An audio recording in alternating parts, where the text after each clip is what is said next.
ورسوله الكريم أما بعد فأعوذ بالله من الشيطان الرجيم بسم الله الرحمن الرحيم قل هل يستوي الذين يعلمون والذين لا يعلمون إنما يتذكر أولو الألباب۔ اللہ تبارک و تعالی اپنے کلام عظیم میں ارشاد فرما رہا ہے کہ آپ فرما دیجئے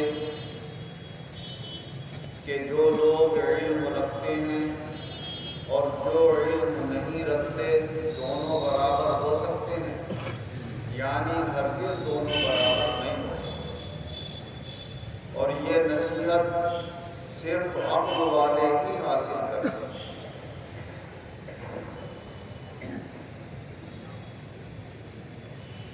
اللہ تبارک و تعالی نے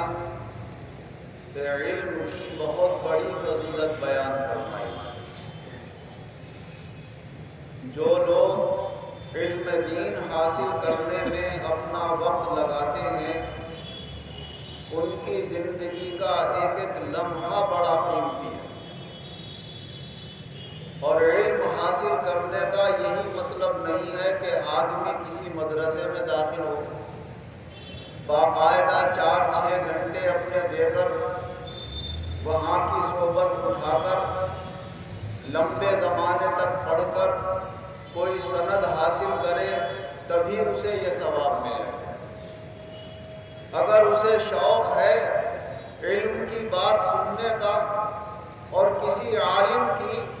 تھوڑی دیر کی وہ صحبت اٹھا کر 2-4 باتیں بھی دین کی سن لیتا ہے تو یہ بہت زیادہ عبادت کے مقابلے میں تھوڑی دیر وقت دینا زیادہ فائدے مند ہوتا ہے۔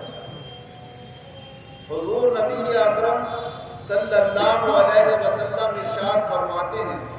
تدارس العلم ساعۃ من اللیل خیر من احیائها۔ علم دین کی بات سننا اور سنانا تھوڑی دیر کے لیے ساری رات عبادت کرنے سے زیادہ بہتر ہے۔ تو یہ ہم جو یہاں بیٹھ کر قرآن و حدیث کی روشنی میں کچھ علمی باتیں کرتے ہیں تو یہاں پر بھی جو ہم وقت دے رہے ہیں یہ بھی ہم علم دین حاصل کر رہے ہیں، اور اس نیت سے ہم بیٹھے کہ ہم کوئی علم کی بات یہاں سے سیکھ کر اٹھیں۔ یہ کوئی ضروری نہیں ہے کہ پوری تقریر یاد ہو جائے، اگر ایک بات بھی آدمی یاد کر لے اور ایک ایک بات پر عمل کرنے لگے تو اس کی زندگی کامیاب ہے، اور اللہ تعالیٰ اس کا علم سیکھنے والوں میں نام لکھ دے تو یہ آخرت میں بہت بڑی کامیابی کا ذریعہ ہے۔ حضور صلی اللہ علیہ وسلم ارشاد فرماتے ہیں کہ جب کسی انسان کا انتقال ہو جاتا ہے تو ظاہر ہے کہ اس کے عمل کا سلسلہ بند ہو جاتا ہے، اب قبر میں وہ کوئی عمل نہیں کر سکتا، اور اگر اللہ اس کی روح لوٹال کر وہاں کوئی ذکر وغیرہ کی توفیق دے بھی دے تو وہ نیک اعمال میں نہیں لکھا جاتا، وہ اس کے دل کے سکون اور اطمینان کے لیے ہے، اور اس دنیا میں جو نیک عمل کر رہا ہے وہ ہر عمل اللہ تعالیٰ اس کا لکھوا رہا ہے اور اس کے نامہ اعمال میں داخل ہو رہا ہے۔ فرمایا جب انتقال ہو جاتا ہے تو اس کے یہ عمل کا سلسلہ ختم ہو جاتا ہے، مگر 3 عمل اگر وہ دنیا میں یا 3 میں سے کوئی ایک عمل ایسا کر گیا ہے تو اس کا ثواب اسے دنیا سے جانے کے بعد بھی ملتا رہتا ہے۔ فرمایا ان 3 میں سے ایک ہے صدقہ جاریہ، جیسے کوئی چیز اللہ کی راہ میں وقف کر جاتا کہ بھائی میری طرف سے مسجد میں اتنے پیسے لگا دیے جائیں، مدرسے میں اتنے پیسے لگا دیے جائیں، فلاں پانی کی ٹنکی لگوا دی جائے، کوئی نل گڑوا دیا جائے پانی کا، تو جب تک لوگ اس سے فیضیاب ہوتے رہیں گے اللہ تعالیٰ اس کو ثواب عطا فرماتا رہے گا۔ اور فرمایا کہ ایک وہ علم جو وہ سیکھ کر اللہ کے بندوں کو دنیا میں سکھا کر چلا گیا، اب تم نے اپنے 2-4-8-10 شاگرد بنا دیے، اب وہ اپنے شاگرد بنائیں گے، وہ اپنے شاگرد بنائیں گے، تو جب تک یہ شاگرد در شاگرد سلسلہ چلتا رہے گا تو سب سے پہلا استاد اس کو آخر تک کے سارے بندوں کے پڑھنے اور پڑھانے کا اللہ تعالیٰ ثواب عطا فرماتا ہے، اور جو ثواب وہ پا رہے ہیں اس کے بعد والے ان کے ثواب میں کوئی کمی نہیں ہے۔ تو فرمایا جو علم کی بات دنیا میں چھوڑ کر چلا جاتا ہے تو یہ علم کی بات جب تک قائم رہے گی دنیا سے جانے والے کو اللہ تعالیٰ ثواب عطا فرماتا ہے۔ اور فرمایا او ولد صالح یدعو لہ، کوئی اپنے بچے کو علم دین سکھا کر نیک راستے پر ڈال کر دنیا سے چلا گیا تو اس کا بچہ جتنی نیکیاں کرے گا اللہ تعالیٰ اسے ثواب عطا فرمائے گا، اس کے لیے دعا کرتا رہے گا اللہ تعالیٰ اسے ثواب عطا فرمائے گا۔ فرمایا وہ نیک اولاد جسے اپنے بعد دنیا میں چھوڑ جائے تو وہ اولاد جو اس کے لیے دعا کرتی رہتی ہے اللہ تعالیٰ اس کا ثواب بھی اسے عطا فرمائے گا۔ تو علم ایک ایسی دولت ہے کہ یہ دنیا میں بھی ہمارے لیے فائدہ مند ہے اور آخرت میں بھی فائدہ مند ہے۔ حضرت عبداللہ بن مسعود رضی اللہ عنہ سے روایت ہے کہ حضور صلی اللہ علیہ وسلم نے ارشاد فرمایا کہ جو مسلمان کسی دوسرے مسلمان کی کوئی تھوڑی سی بھی پریشانی کی بات دور کر دے اور اس کے دل کے سکون اور اطمینان کا ذریعہ بن جائے تو اللہ تعالیٰ قیامت کے دن اس کی بڑی پریشانیوں میں سے کوئی پریشانی دور فرمائے۔ اور فرمایا جو شخص اس دنیا میں کسی تکلیف والے اور پریشان حال کو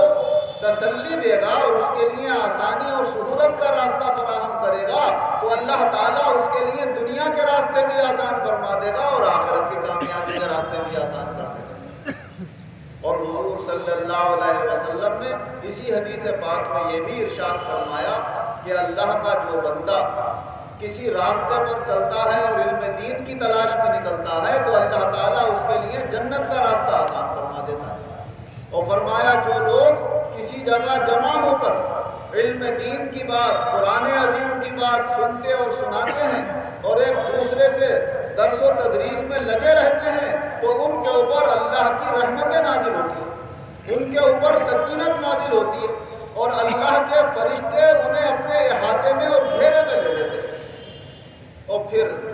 ایک ایسی بات حضور صلی اللہ علیہ وسلم نے بیان فرمائی جو بہت ہی غور و فکر کے لائق ہے اور ہمیشہ اس پر توجہ رکھنے کے لائق ہے۔ فرمایا من بطأ به عمله لم یسرع به نسبه، جس کی حرکتیں اسے پیچھے ہٹا دیں اس کا نسب اور خاندان اسے آگے نہیں بڑھا سکتا۔ تو معلوم ہوا کہ آدمی کے جو اعمال ہیں، جو اس کی کوششیں ہیں، وہ کوششیں اسے آگے بڑھاتی ہیں۔ خالی اس ذریعے سے آگے نہیں بڑھے گا کہ بھائی یہ بڑے اچھے خاندان کے ہیں لاؤ انہیں اس عہدے پر بٹھا دو، تو خالی خاندان کے نام سے نہیں بٹھائے جائیں گے جب تک اس درجے کا علم نہیں ہوگا، اس درجے کی ڈگری نہیں ہوگی اور دنوں رات محنت کر کے اس نے علم حاصل کر کے وہ عہدہ حاصل کرنے کے لیے کوشش نہیں کی ہوگی، اس وقت تک وہ اس عہدے کے لائق نہیں بنایا جائے گا اور وہاں نہیں بٹھایا جائے گا۔ اور جو لگے رہے کہ صاحب ہم تو اونچے خاندان کے ہیں، کھاتے پیتے لوگ ہیں، ہمارا کیا کام پڑھنے پڑھانے سے، ہم نے تو بس 8واں کر لیا، ہائی اسکول کر لیا، بس یہی کافی ہے۔ سگریٹ پی رہے ہیں، چائے پی رہے ہیں، گھومتے پھر رہے ہیں، کھانے پینے میں وقت گزار رہے ہیں تو ان کی زندگیاں ایسی گزر جاتی ہیں، وہ کسی عہدے اور کسی مرتبے اور کسی عروج کے لائق نہیں رہے۔ اور اس حدیث پاک کے اس جملے کی تشریح میں علماء کرام فرماتے ہیں کہ جب آپ اس دین اسلام کے ابتدائی زمانے کے احوال سے اب تک کے احوال مسلمانوں کے دیکھیں گے اور غور کریں گے تو زیادہ تر آپ کو بڑے بڑے عہدوں پہ وہ ملیں گے جو پہلے کبھی غلاموں کے بچے تھے، انہوں نے علم حاصل کیا محنت سے تو وہ غلاموں کے بچے آگے بڑھ گئے اور بڑے بڑے عہدے والے ہو گئے، بڑی بڑی مسجدوں کے امام، بڑے بڑے مدرسوں کے صدر مدرسین بن گئے، بڑے بڑے عہدوں کے قاضی اور جج رہے اسلامی حکومتوں کے اندر،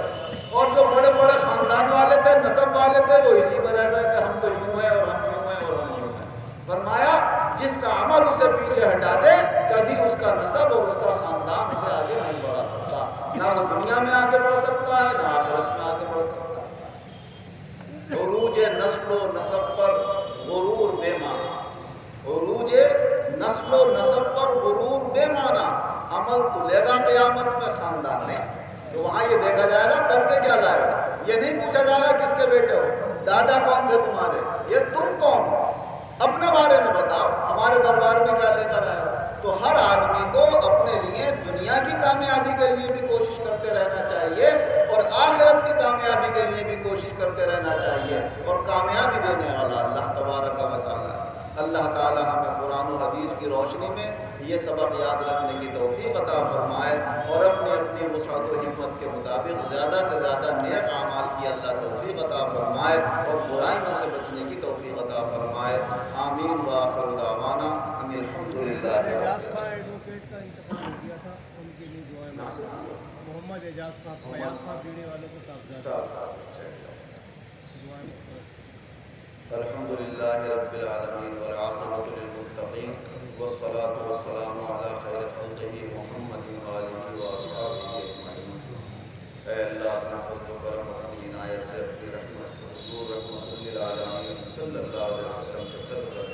ہم سب کے گناہوں کو معاف فرما، پورے عالم کے مسلمانوں کے گناہوں کو معاف فرما، جو دنیا سے چلے گئے ان کی مغفرت فرما۔ خاص طور سے اعجاز خان صاحب ایڈوکیٹ کا انتقال ہوا ہے، اللہ ان کی مغفرت فرما، ان کے درجات کو بلند فرما، ان کے وارثین کو صبر جمیل عطا فرما۔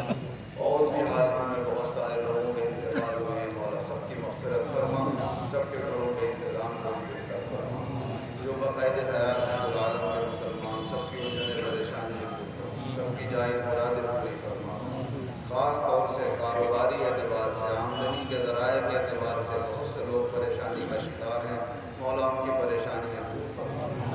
سب کی آمدنی کے ذریعے بھی بہتر فرما، اپنے دربار سے سب کی دینی دنیاوی جائز ضرورتیں بہتر طریقے سے پوری فرما۔ اپنا ہمیشہ محتاج بنا، بندوں کی محتاجی سے ہم سب کی حفاظت فرما۔